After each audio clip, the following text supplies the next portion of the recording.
Yan mga paryente, ito na po yung ating mini rotavator in action. Ayan. Ganito lang po kadali gumawa ng plat mga paryente pag mayroon po kayong ganitong klaseng machinery. Ayan.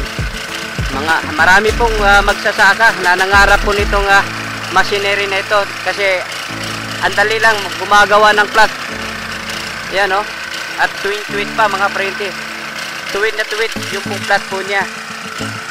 Ayan.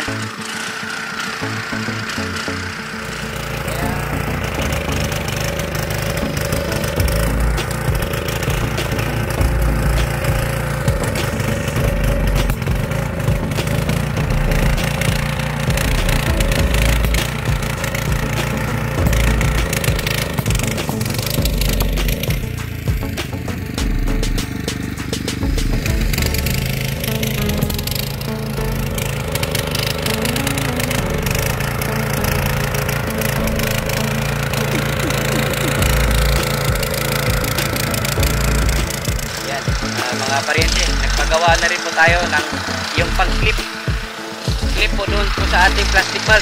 Ganito lang po siya mga paryente. Ayan o. Tapos gaganon lang yan pag tusok.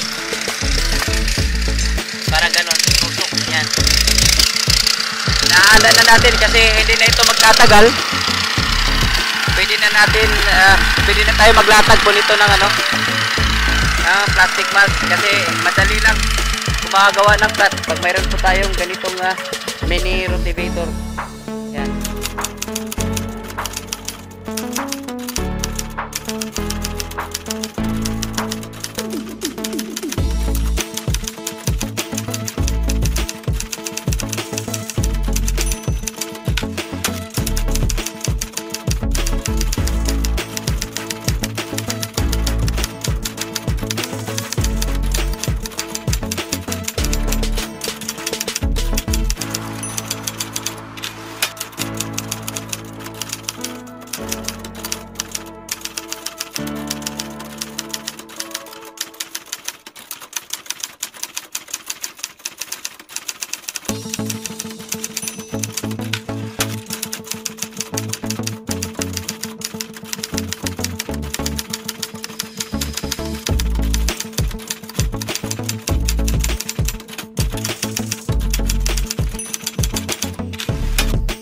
Ayan mga paryente, isang malamig na umaga. Ayan, ito na po yung natapos nila. Bali 4 na kama. Kahapon isa lang po yung natapos nila kasi schedule po kasi nagpitas po ng nag-harvest po ng mga saging at nag-presa sila mga bandang alas 3 na ng hapon at nakagawa pa rin po sila ng isang plat. Madali lang kasi mga paryente kasi mayroon tayong mini rotavator. Madali lang paggawa ng plat. Ayan. Tansya po nito mga paryente, makabuo po tayo ng 8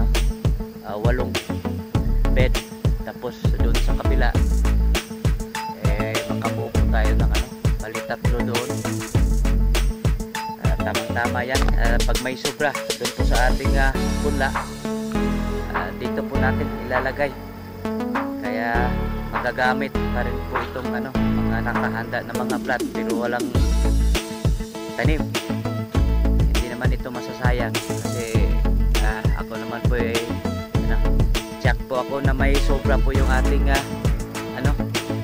punla doon. Yan, dito po natin ilalagay po yung sobra. Yan.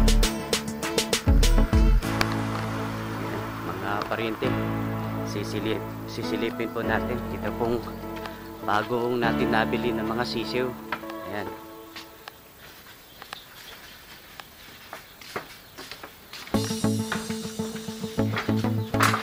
Ayan, ito na po sila mga paryente. Ito po yung bagong nabili po natin mga sisiw.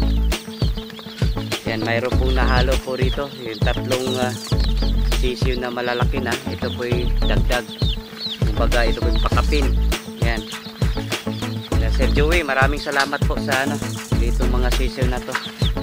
At Sa tingin ko hindi ito magkakapareho ng batch kasi mayroon pong mga, tingin ko mga 2 linggo na at mayroon ding mga nahalo mga maliliit pa. Tingin ko mga wala pang 1 linggo pa itong iba. Halo-halo po ito mga paryente. Ayan. At medyo maliit ito po yung brooding pen natin, kaya sa ngayon pa lang ipinahahanda ko na po yung mapaglipatan po nila. Ito po, dito po sila lilipat kasi pag ito po inabot po ng 1 linggo ay check na sisikip na po sila rito.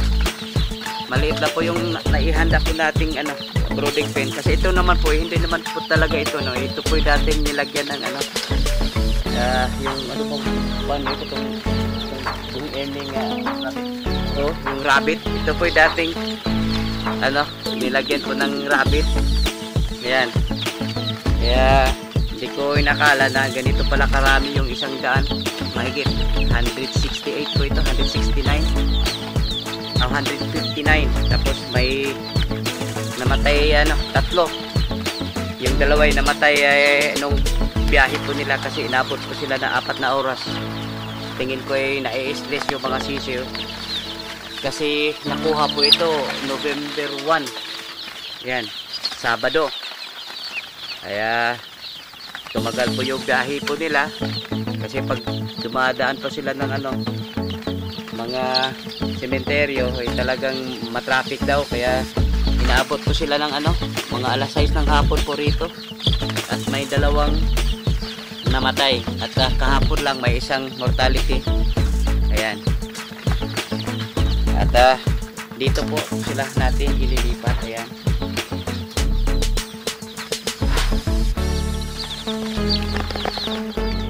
Mga paryente, sisilipin po natin, pinapagawa po natin yung isang brooding pen po natin kasi napakasikip na po nila doon po sa pinalalagyan po nila.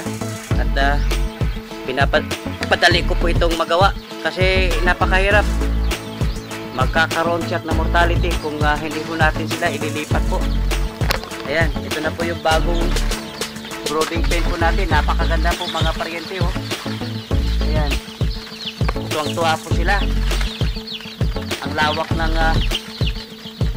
po nila, yung magagalawan. Ayan.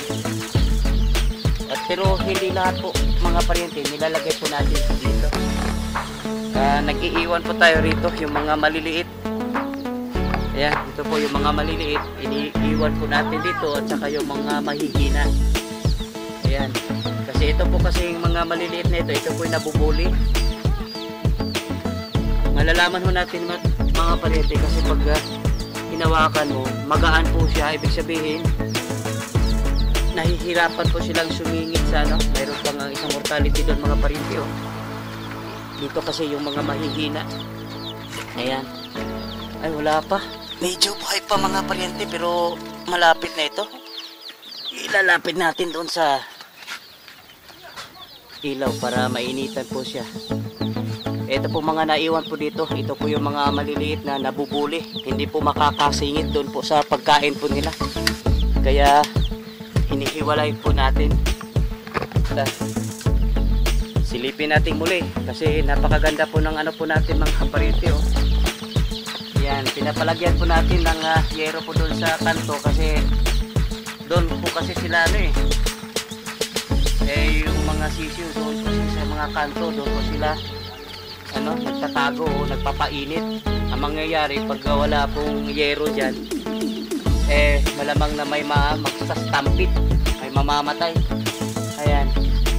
At sinisiguro din po natin na matibay ito pong ating kulungan kasi marami pong po rito, yung mga daga. Delikado pag mahihina po yung kulungan po natin, papasukin po tayo ng daga. Ayan na po, napakaganda po mga paryente. Pag sila po yung lumalaki na, i-extend na rin po tayo dito sa gilid. Ayan, sa ngayon tamang-tama lang po itong laki ng ating bagong brooding pen. Ayan.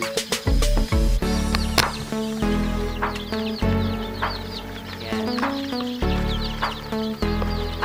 At sa gabi naman papalagyan ko po ito ng harang po dito, paikot, para hindi po sila giginawin. Kasi yung pong mga sisiyo vulnerable po sila pag sobrang lamig. Kaya nga may ilaw po riyan, tatlong ilaw po pinapalagay po natin. Ayan. Yan mga paryente, bibisitahin po natin itong ating hospital pen na lagyan po natin ng bubong. At ito na po kasi dati-rati wala po kasi itong bubong. Mayroon siya kalahati lang. Tapos pag nilagyan mo ng mga manok po rito sa loob, nababasa. Yung kulang na lang pala rito, yung pong gutter. Ay, buti nilagyan po nila ng po doon sa GPA. Ibig sabihin yung tubig hindi na makakadaloy po rito. Mabuti naman ganun kasi pinapalagyan po kasi ito ng gutter para yung tubig hindi po dito sa loob may STP plastic dyan, hindi na po dadalo yung tubig dito sa loob. Ayan, ito na po yung mga may sakit po natin. Ito po yung nanggagaling sa nursery. Ayan, dapat talaga ihiwalay po ito sila, i-isolate kasi pag hindi magkahawaan na lang po doon sa kanilang pulungan. Kaya ito po yung mga maliliit, kumbaga ito po yung nanggagaling sa nursery. At mayroon din po tayong isang yung hospital pen. Medyo malayo-layo po rito. Ayan, sisilipin din po natin kung nalagyan na po ba ng yung mga manok. Dito naman, yung nilalagay nila yung mga malalaki sa ating nanggagaling sa ating range area. Ayan. Nasudlan na ninyo diri day?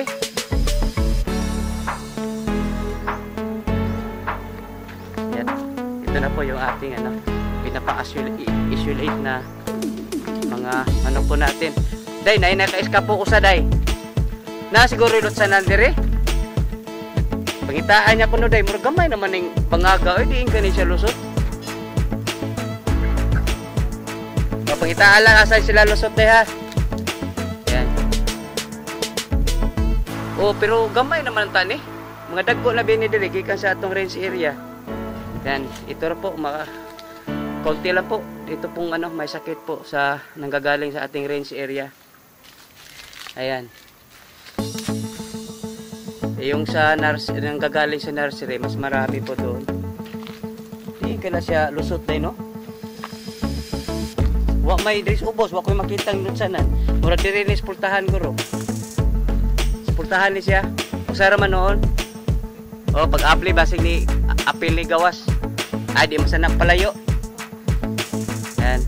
Ito po yung ating hospital pen doon po sa ating mga manok na nanggagaling sa range area po natin. Ayan.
Ipangkot-kot may ilaga ang katungkuan day Oo, andito lagi na sa bako. Andito pa na sobra dito, tigas. Oo, mabito ni request ko anang bako mga storage bag.